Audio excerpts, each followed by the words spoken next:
With FERPA, there are exemptions for when there needs to be consent for releasing educational records.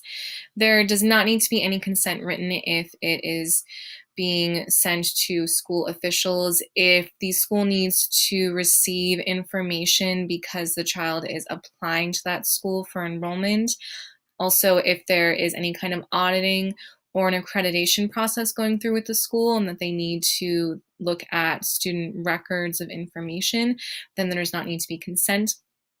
Other instances would include safety emergencies, legal system and court cases that are going on, and then also the idea of public records. So public records, when it comes to FERPA, is referring to student names, their addresses, their phone numbers, their email addresses, and then as of lately also their student ID numbers.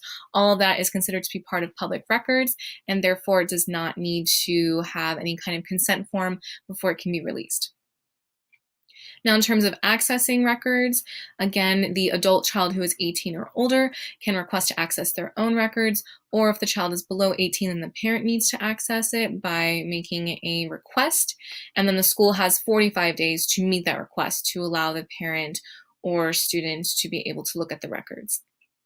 From there, the parent or student, depending upon the age of the student, is then able to request to make corrections for what seems to be a mistake according to the parent or eligible student who is 18 or older.